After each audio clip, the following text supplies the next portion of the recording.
Well, it's Sunday. I've looked at the forecast and found that the temperature in the next week is not going to be super hot, and that's important because I want to finally get round to doing the brewing of the stout, the dockside stout that I've purchased.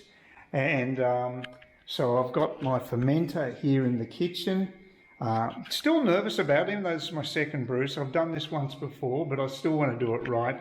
What I've done is I put a litre of water in this particular pot, and I'll add the sanitizer to it, and then you have to sanitize all the pieces that go into making the fermenter operate. You've got to have the stirring spoon, the tap, and that's the airlock.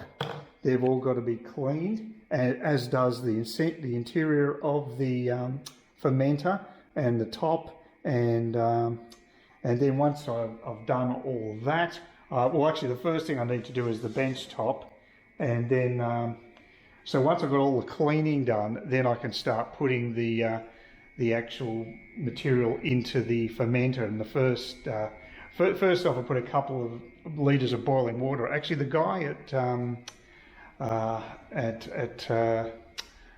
at the brewing shop I went to near Stocklands, he actually told me that Marlin Coast Home Brewing, sorry, that's their name, just missed it for a second there. He told me not to put any hot water in the actual mix because the temperature up here is so hot anyway. And we should be aiming for around 25 degrees on the temperature gauge, so that it's going to be difficult considering that the top temperature later in the week will be about 32 degrees. But seeing it's right in the centre of the house, I've got roof insulation and it's surrounded by walls, it shouldn't be too bad, I think. I think we should be okay. It's probably a little high, but I wouldn't want to do it in summer. I think summer wouldn't be a smart move unless you know there's going to be a week of particularly cool weather ahead of you. So that's why I'm doing it today. I'm trying to do it in the best time possible when it comes to the weather, so that the yeast has got the greatest chance of weaving its magic.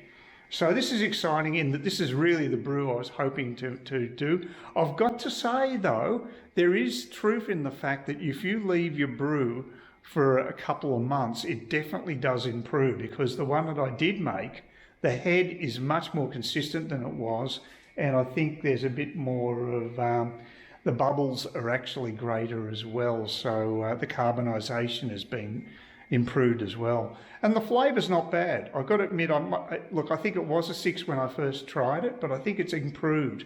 So I might even give it a 7. I don't know if I'm generous. My friend tried it. She liked it. She thought it was pretty good. So Lynn's a fan, but she's the only person that's tried it. And I know Adam, who did paint in my house, is keen on a bit of home brew, so maybe I should tell him and he might swing by and try a bit. But anyway, this is the big day that I do the brew that I really want, and it's involving a little more. There's another tin can, not just the dockside itself, but there's another one of barley as well, another container of barley, which also has to be put in hot water, so it'll actually be easier to pour into the container. I've got lactose and I've got another ingredient I can't remember, but yeah, I'm putting, there's a bit more to it. The ingredients cost me about $45. So assuming this brew goes well, I estimate that that the cost, well, the cost will be around $1 a bottle for a stout. And that's incredibly cheap compared to what you pay in the shops for stout. Stout definitely costs more than beer. So, and if it's halfway decent, I'll be drinking my own stout from now on, I think. So fingers crossed it all goes well. We'll just have to wait and see. But this is the first step. So now I'll just get into the cleaning process. I'll immerse the 2 cans of ingredients in the hot water for 10 minutes, and I'll get back to you when I'm actually in the process of pouring all the ingredients into the fermenter itself. Right, I've just removed the yeast from the top of the dockside stout mixture, which is there. The other one there is what is not barley? It's malt. Malt. That's actually malt. So they're now soaking in hot water, very hot water. They're poured into this plastic bucket, and I'll do that. I'll leave them there to soak up the atmosphere for 10 minutes, and then we'll get down to business. Well, welcome to the joys of sanitisation. I'll probably do this in fast forward because it'll be boring as crap. So I'm just immersing my wife into this little bowl with a sanitising liquid. I put 2 caps in there. I'll wipe down this bench so that this area will be totally sanitised.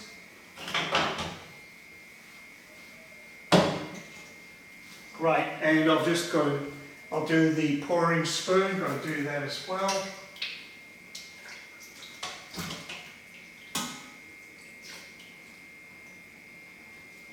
Okay, sanitised. Importantly, the plug for the fermenter, totally immerse that.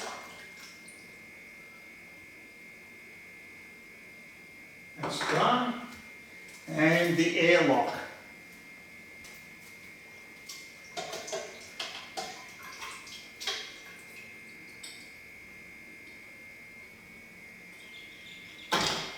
Okay, so those crucial items are now sanitised. The bench is sanitised. I can use this area. Now I have to do the fermenter itself. And there's a little bit of residue from the previous brew that I made. It's got quite a nice smell to it, actually. Yeah, quite nice. It's got that sort of beery smell. So what I'm going to do, I just watched the videos again as a refresher for the home brewing, and he put the liquid that he made up, the sanitising liquid, into the fermenter. And swirled it about. I'm just going to basically thoroughly cover all surfaces in here. Okay, so the interior is done now. I've just got to do the top as well, the lid, and then attach. That's where the airlock goes, so just give that a little bit of wipe. Okay, let's just put that. Yeah, make sure it's all clean. Okay, I think I've covered everything. Now I've just got to basically put the plug back in, which will go here. The problem with the plug is I didn't double thread it, I don't think, but it doesn't actually go in the position I'd really want. That's where it's got to be, just there. And if I leave it like this, it'll just keep twirling around. Maybe it is double threaded. It's a bit of a pain though when you want to open the actual valve. And I'm hoping that the valve is shut. I've got no idea. I think I left it shut. I'll find out soon enough, won't I? Anyway, that's done. So that's the pain in the arse part of it. Yeah, check out the gloves I used to pick up those tins of the dockside over here. And that's the malt there. So yeah, maybe a bit of overkill, but better be safe than sorry, I say. First time I've used these, I haven't used them for gardening. It's a bit like that garden cart, the 4-wheel garden cart. I'm finally using it for gardening, so maybe this will be the first step to actually using it for what its purpose is. So we'll see how we go. I've got 2 litres of hot water there. Actually, the can's not that hot. That's okay.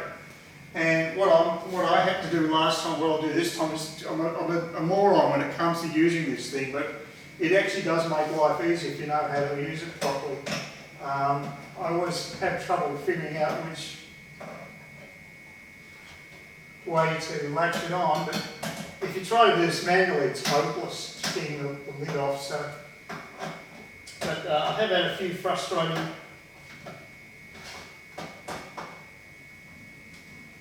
There is a knack to this, and I don't know what it is, and I'm not getting it at the moment. Oh, damn it. I am a moron.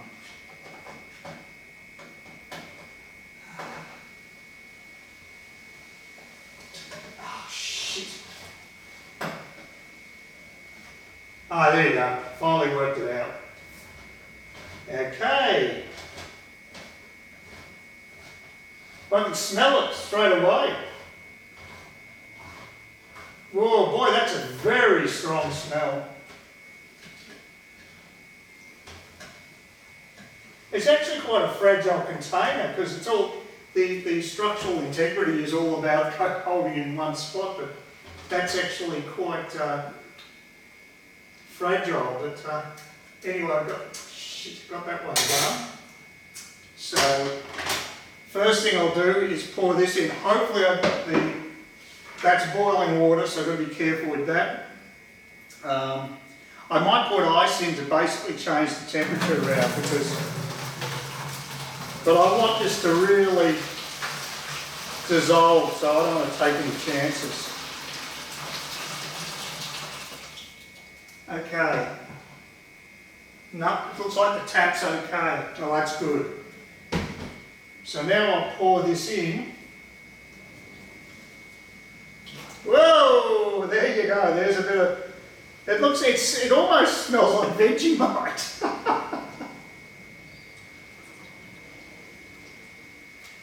It's a little more viscous than Vegemite, a little bit, but not a huge amount. Wow, we're into it. This is the main game now. So what I'll do is I'll stir this now. What I'd really like is some sort of a metal stand I could put this damn fermenter on. I looked up water cooling stands. And water coolers are only about 15 kilos, I think, something like that, maybe 10 or 15. So this weighs a lot more than that. They say go up to the 23 kilo mark here, and it's a lot of weight. So we'll put this in. Oh gee, I spilled a bit of that. It splashed. That's another tip, I think. Basically, you're probably best to get these cans down a bit. Okay, do a bit more stir-aroma.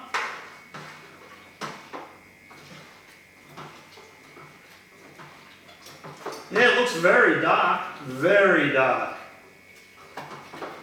Much heavier than the brew I made previously, much heavier. So what I'm going to do is I'm going to put the other ingredients in as well in this hot brew so they'll dissolve. That's my theory. And then I'll try to cool the water down. I'll add some ice. Now, the question is, this is my temperature gauge, and I think it's probably going through the roof at the moment. It's, what does it read? I can't read. Oh, there it is. Jesus. Yeah, it's got 34 degrees. I don't think 34 degrees is what we're looking for. So what I'm going to do is something rather unconventional. Ice. I'm going to just put these ice cubes in just to take the edge off it. I mean, they'll disintegrate pretty quickly. I don't think this is in the recipe book.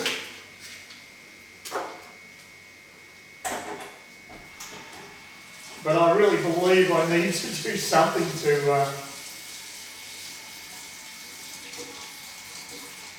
get the temperature down.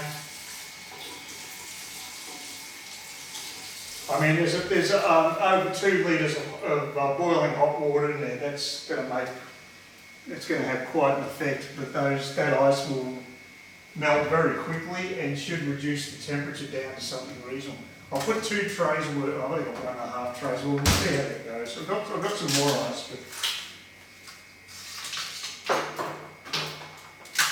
but don't do this at home. This is not. This is just my wacky idea. And if nothing else, it smells nice. It really does. And boy, it's dark. And of course, nutcases like Gwyneth Paltrow swear by it, so that's probably not a good thing, but it actually is supposed to be healthy. There's a little bit of that lactose, so I can't seem to get the lumps out.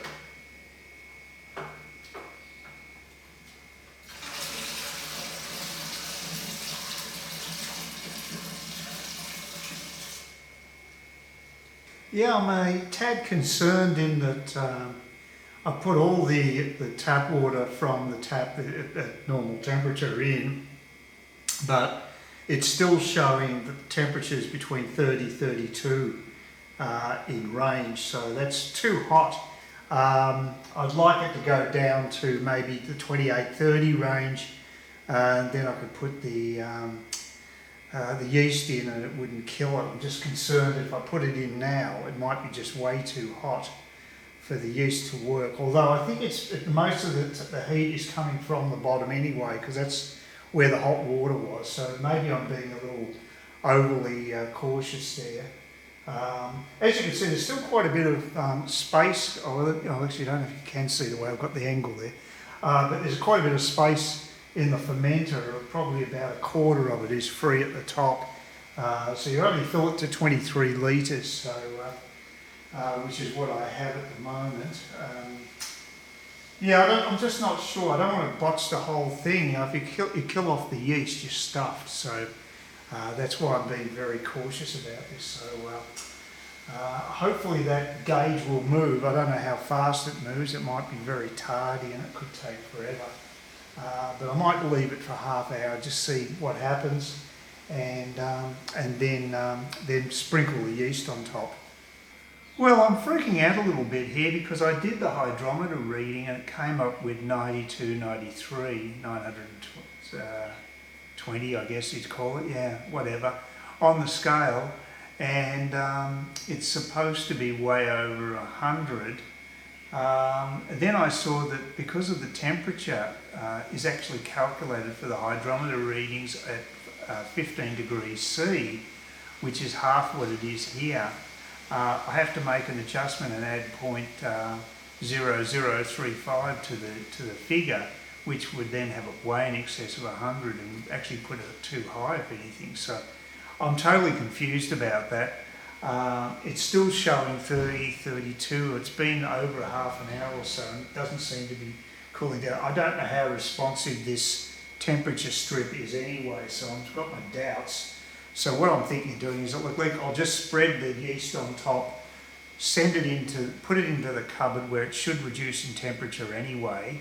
It did last time, and just pray, I guess. That's the next thing I can do now.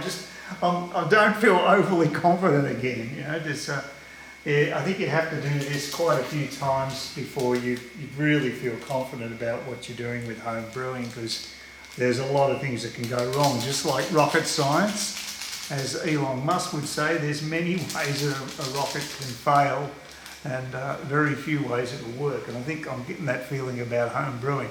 But anyway, I'll take the lid off. There's the brew. I'll distribute the yeast. You can see that if you're fascinated by me sprinkling yeast, one of the great joys of life. So I just cut that open, a little sachet there, so that little sachet just cut open, and I'll try to evenly spread the yeast. It's just looks like sawdust. So, look, I think it'll be a bit cooler up there anyway. The warm part of the brew is down below. So, advised to again give it a bit of a stir, distribute it evenly. It smells quite alcoholic in a way. It's a big difference to doing beer. Anyway, so now what I'm going to do is seal the top, and I'll be putting the airlock in, and I'll just boil it so it's quite pure. So what you do is you put the airlock in here, in the real rubber seal, and pour it so it goes about halfway up. There's a marker there, which is almost impossible for the blind man to see, but Now I'll just pour this in there. This provides a seal, a total seal to the air outside to prevent contamination. So I'll just pour this hot water in here. Oh God, that's more than enough. Yeah, that's fine. That's enough. Oh, warm, very warm. And that it bubbles up, so the air that bubbles up can escape through that way. Now the next thing we've got to do is transport this to where the cupboard is in the centre of the house. And I might just drag the chair along and see how we go. Well, that's finally over. Just a bit of cleaning up to do, but basically the home brew has landed. I'm putting it in a little cupboard area out in my hallway. That's actually a cupboard to hang clothes from, but it's a good space to put the home brew in, and I can slide the door shut so there won't be any light. And there's it bubbled away when I moved it across there. It's quite heavy. There's over 23 litres of liquid in there, so it's quite... So I transported sliding the chair across, and that worked fine. So I'll just shut it up now. I'll leave it there probably for about 7 days, I think. It's supposed to be 5 days for a hydrometer reading. I don't know about these hydrometer readings, to be honest with you. The one I got is pretty bogus. I will check in a couple of hours to make sure the temperature's dropped. And that's about all I can do at this stage, and just live in hope. Well, it's Monday morning, and a beautiful morning in Cairns. Only thing is, very strange things are happening with my home brew. Look at that. That is been basically... it blew a gasket last night. It was very active, making a lot of bubbles through the airlock. And obviously, when I checked it out this morning, I discovered that it was empty. The airlock had been, all the water had been expelled from the airlock, and there was residue, stout on the top there, as you could see. So it's very strange. I don't know if this is a good or a bad sign. It feels quite warm, the actual fermenter. I'm not sure what's going on here. This is not the way it worked with the first brew, so it's totally different. I'm just a bit concerned that I might have fried the yeast. I've no idea what's happened.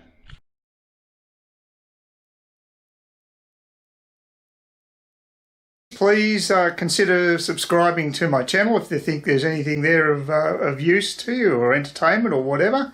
And either do that or give me a thumbs up, or if you're feeling really energetic, do both. That'd be great.